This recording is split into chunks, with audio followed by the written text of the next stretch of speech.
Vamos falar sobre esse dia de hoje, gente. Hoje é dia 2 de abril, é Dia Mundial de Conscientização sobre o transtorno do espectro autista, TEA, não é? Nós estamos recebendo aqui do estúdio o psicólogo hospitalar, Claudione Cavalcante. A gente vai falar sobre as adequações e aperfeiçoamentos no atendimento oferecido aos usuários neurodivergentes do Hospital Regional do Sertão Central. Doutor, seja bem-vindo aqui ao nosso ponto de vista. Tudo bem? É um prazer conversar com o senhor. Tudo bem, é um prazer, uma boa tarde para você, para todos aqueles que estão nos acompanhando, né? Para a gente é uma alegria, uma satisfação estar aqui, falar dessa pauta importante, né? E falar um pouquinho também do nosso hospital, do quanto a gente procura, né, acolher os nossos pacientes com todas as suas singularidades. Então, para a gente é uma grande alegria, uma grande satisfação. Muito obrigado por nos receber, por essa oportunidade. Doutor, hoje é um dia muito importante, porque é um dia mundial que discute, né, debate, e muitas programações são geradas, muitas ações são geradas a partir desse dia para falar sobre o transtorno do espectro autista, né? Que cada vez mais a sociedade tem tomado conhecimento, tem tomado atenção sobre esse tema, né? E por que é importante ter um dia específico para debater o autismo? Explica para a gente. Eles têm, né, assim, a gente entende que quanto mais informação eu tenho acerca de um tema, por exemplo, não só vou apenas fazer aquele tema ser conhecido, mas eu vou dirimir preconceitos, eu vou estar combatendo discriminações, eu vou estar auxiliando essas pessoas que têm esse funcionamento atípico a ser mais aceitas e inclusas na sociedade. Então, um dia como esse é um dia para chamar a atenção para essa pauta, né? Claro, a gente tem que ter a preocupação todos os dias do ano, mas um dia como esse é para ressaltar, para fortalecer, né, esse debate, para ajudar com que as outras pessoas percebam, né, que gerem uma empatia nas outras pessoas, para que elas tenham esse entendimento de que aquele indivíduo ele tem uma singularidade dentro do funcionamento dele, ele tem algumas demandas bem específicas, distintas de um outro indivíduo, e assim a gente vai conseguir dentro da nossa sociedade inserir essas pessoas, né? Então hoje é o dia que a gente está falando sobre o autista, mas também tem o Down, tem outras neurodivergências, tem outros transtornos também do neurodesenvolvimento, então tem vários fatores que fazem com que um dia como esse tenha essa importância, né? A gente não pode se restringir a ele, mas ele é um despertador, digamos assim, é um gatilho para que a gente possa trabalhar essa situação de uma forma que essas pessoas sejam inclusas na nossa sociedade, tenham participação, tenham assegurado seus direitos, né? E sejam tratadas como todos nós, como seres humanos mesmo. Doutor, a gente vive numa sociedade cada vez mais conectada e a gente precisa avançar muitos desafios, sobretudo de compreensão sobre o mundo e sobre as coisas, né? E eu acho que a gente conseguiu avançar muito sobre entender o que significam essas especificidades que a gente vai aprendendo um pouco mais. Estou falando sobre autismo, estou falando sobre TDAH, eu estou falando sobre síndrome de Down, eu estou falando sobre ansiedade, burnout e vários outros temas importantes que a gente passou a conhecer um pouco mais. E aí, não só dentro de casa, as famílias precisam entender um pouco mais sobre esses temas, mas os próprios profissionais de saúde, até mesmo para atender adequadamente. Porque quando você chega numa unidade de saúde, você quer acolhimento, você quer ser bem recebido, claro, dentro da sua particularidade, né? Dentro da situação que você está passando, por isso você está procurando o hospital. E foi isso que vocês fizeram, né? Vocês fizeram uma capacitação com os profissionais para aprender ou melhorar esse atendimento às pessoas, os usuários que procuram a unidade? Exatamente. O Instituto, né, o IHH, que gerencia esses hospitais, ele trabalha com a perspectiva: eu quero transformar a saúde para o bem-estar social. Então, essa é a nossa frase-chefe, por assim dizer. E a gente leva isso a sério. E a gente entende que transformar a saúde é fazer uma saúde mais humana, é fazer uma saúde qualificada, segura para o paciente, mas também que acolha aquele ser humano. A gente não está preocupado ali em trabalhar só a doença que o paciente está apresentando, mas em cuidar daquele ser humano na sua integralidade. E o que a gente percebe? A gente percebe que esses pacientes, eles têm uma necessidade de um cuidado mais detalhado em alguns aspectos, né? E a gente percebeu isso a partir de uma demanda que surgiu, de um paciente que a gente atendeu. E ao perceber isso, o nosso núcleo de experiência do paciente começou a pensar ideias que a gente poderia fazer para fazer com que aquele paciente, ao chegar, ele fosse melhor acolhido, né? A gente não atende o transtorno em si, por exemplo. Então, o hospital ele não tem por objetivo tratar o TEA, o DAO ou qualquer outro tipo de transtorno, seja do neurodesenvolvimento ou seja outros transtornos ligados a esse aspecto aspecto neurológico ou aspecto da saúde mental também. A gente trabalha com doenças, com patologias que são características de um hospital terciário, como é o nosso, só que essas pessoas muitas vezes elas vêm, né, com essas demandas e a gente precisa acolher aquela pessoa dentro da sua singularidade, como eu já citei. Então a gente pensou, olha, como é que nós, enquanto profissionais de saúde, podemos acolher melhor esse nosso paciente que está sendo internado aqui por um motivo específico, mas que ele também tem TEA, por exemplo. Já que hoje é o dia do autista, né, vamos focar nesse transtorno do neurodesenvolvimento.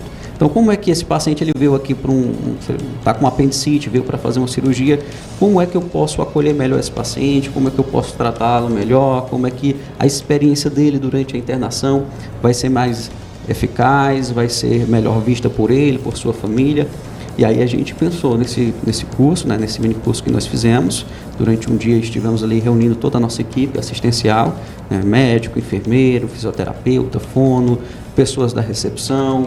A gente procurou incluir uma maior gama possível de profissionais para capacitá-los no sentido de que eles pudessem entender o que é o TEA, né, bem como outras neurodivergências e também algumas formas de abordar essas pessoas, de receber, de acolher, de entender algumas circunstâncias. Por exemplo, se eu tenho um paciente TEA, algumas crianças, adolescentes, no caso a gente não atende tanta criança, mas qualquer pessoa com TEA, alguns casos eles têm uma certa sensibilidade à iluminação. O hospital é um ambiente muito iluminado. Eles têm sensibilidade, às vezes, a ruídos muito constantes. O hospital é um lugar onde isso acontece. Eles têm, às vezes, restrições a toques, né? E no hospital eles vão ser tocados. Vão estar num ambiente, numa enfermaria, com outros pacientes e acompanhantes ali. Então, todas essas nuances fazem do hospital um ambiente estressor. Como eu posso entender esse paciente ali e como eu posso atuar de forma a diminuir esses fatores estressores. Então, foi essa provocação que surgiu e, a partir dela, a gente montou esse projeto, né, desse curso, junto com a equipe do NEXP. Conseguimos tanto elaborar quanto executar e vimos que a equipe teve uma excelente aceitação, que se envolveram realmente, e hoje a gente já percebe que dentro do hospital a gente já consegue enxergar melhor essas pessoas, sabe? Enxergar melhor as suas especificidades e tentar, claro, nem tudo a gente vai conseguir fazer por conta da limitação estrutural, que é normal, mas dentro daquilo que a gente pode tentar acolher melhor, tentar auxiliar nesse percurso que ela está ali com a gente durante a internação para que ela tenha uma boa experiência na sua passagem pelo nosso hospital. Isso, doutor, é uma experiência do próprio hospital, mas que isso pode ser ampliado para outras instituições também, porque a escola tem que se adaptar, o posto de saúde tem que se adaptar, o hospital que vai receber os pacientes precisa se adaptar, o comércio precisa se adaptar, enfim. Ou seja, a sociedade precisa se adaptar, saber acolher e receber cada uma das pessoas que ela demanda e que tem a sua especificidade, né? Porque isso é um avanço da nossa sociedade, né? Ou seja, nós temos cada vez mais escolas mais inclusivas, mais preparadas, ou pelo menos tentando se preparar adequadamente.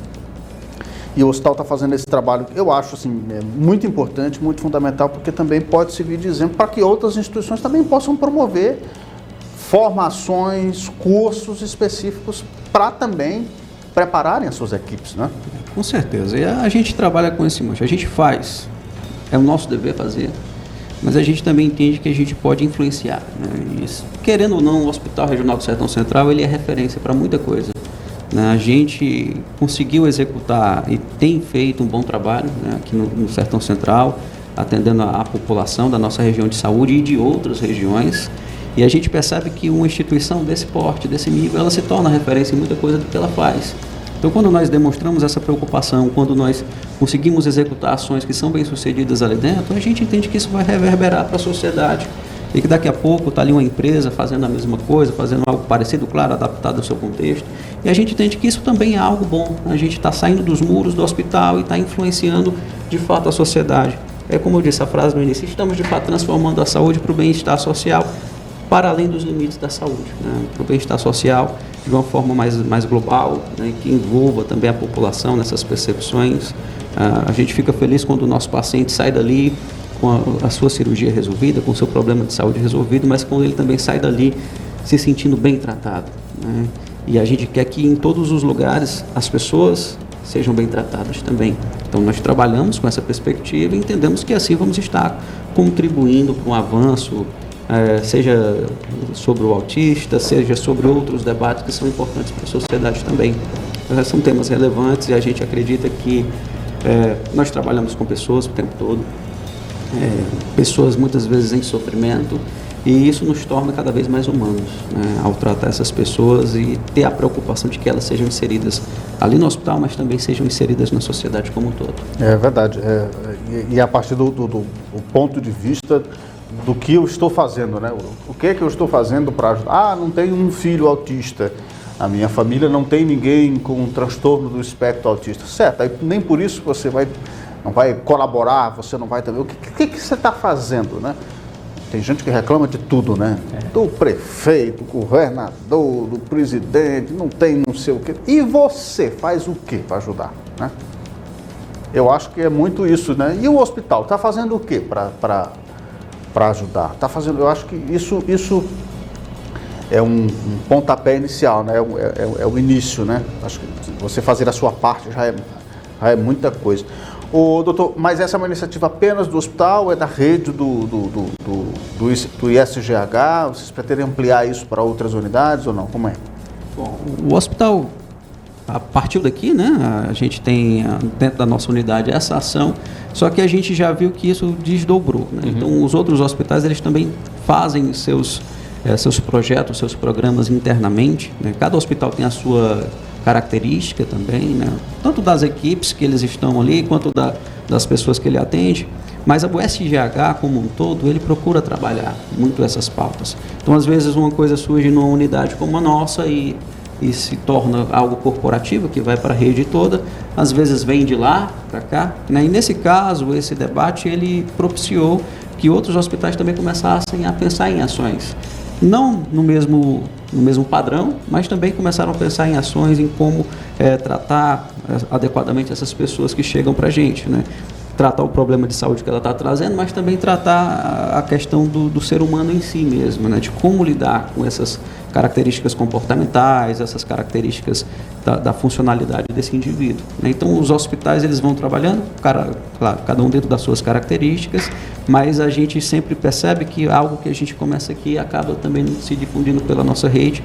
A gente tem uma interação muito boa, né? E isso propicia, assim, um crescimento do sistema de saúde como um todo. Então, o ISGH hoje administra os hospitais regionais no interior. Quando a gente faz algo bem sucedido aqui no Sertão Central, o Cariri começa a fazer, começa a replicar ali no norte também, lá em Sobral, e isso a gente vai percebendo que vai gerando, sabe? Vai desenvolvendo. Assim como também quando eles fazem coisas bem sucedidas, também chegam para a gente, e a gente consegue, dentro dessa integração da rede, fazer um atendimento de qualidade para os nossos pacientes, seja o perfil que for. Doutor, já deu para colher alguns resultados depois desse curso, depois dessa formação, de melhora desse atendimento, adequação desse atendimento ou não? Sim, sim. Hoje a gente percebe a equipe mais segura, né, para receber os pacientes, né, porque às vezes, por falta daquele conhecimento e daquele contato, né, você tem uma certa insegurança. Então hoje a equipe se sente mais instrumentalizada, mais segura. Nós temos algumas medidas que foram tomadas, por exemplo, todo paciente tem uma pulseirinha. No caso de um paciente com TEA, nós temos uma pulseirinha específica para ele, que para qualquer profissional que vai entrar em contato com aquele paciente, ao ver na pulseirinha, ele vai saber que aquele paciente é TEA, que ele precisa ter alguns cuidados, né? Porque aquele paciente ele pode apresentar algumas demandas mais específicas. A gente também coloca um adesivo no leito, então o profissional, ao se aproximar do leito, já está identificando, então ele já vai com atenção, às vezes explicando as coisas, né, metodicamente, já conversando com o acompanhante também. Isso vai fazendo com que o atendimento se torne mais efetivo, próximo daquilo que a gente realmente considera como ideal. E assim as equipes elas vão começando a se apropriar disso, a se sentir mais confiantes nisso, e elas mesmas vão replicando entre si, né, essas informações, né.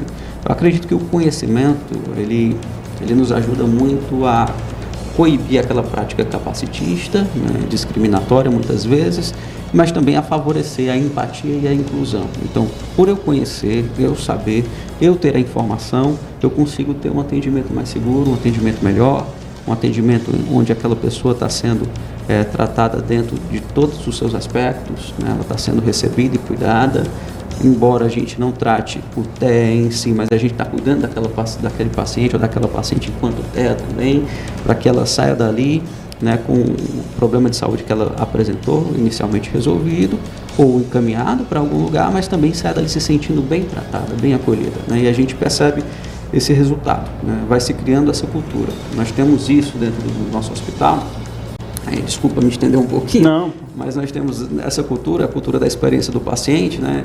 E assim, a gente tenta em tudo que a gente faz, não só com o TEA, mas com outras ações também, fazer com que a experiência daquele paciente seja boa ali dentro, né? Às vezes a pessoa vai chegar, ela vai ter uma notícia muito ruim, um diagnóstico ruim, prognóstico ruim, às vezes até evoluindo para a terminalidade.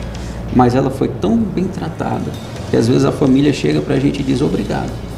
E o familiar querido dele acabou de falecer, mas ele está dizendo obrigado pela forma como vocês trataram meu pai, minha mãe, ou minha irmã, ou meu filho, vocês trataram, vocês cuidaram, fizeram tudo que estava ao alcance de vocês, mas sobretudo cuidaram como ser humano, né? Às vezes a gente percebe que no sistema de saúde como um todo, no Brasil como um todo, isso às vezes faltou em alguns pontos, mas é uma coisa que a gente procura trabalhar bastante dentro do nosso hospital e já é uma cultura para a gente ali dentro do regional.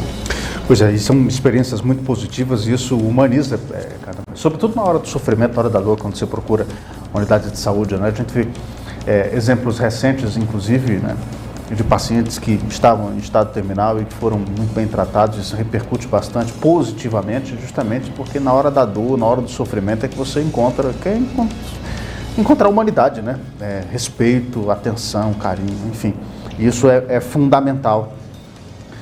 Também. Doutor, olha, eu queria agradecer a participação do senhor aqui no nosso ponto de vista. Esse é um dia muito importante. Inclusive, ontem a gente trouxe aqui a programação que a Secretaria de Educação, de Saúde, Esporte, Cultura e várias outras instituições, e o próprio Ministério Público tem uma palestra que vai acontecer na próxima segunda-feira, dia 7, que o Ministério Público vai promover, aqui tem também o Xeramobim, para debater especificamente esse tema, que é muito importante. Várias instituições.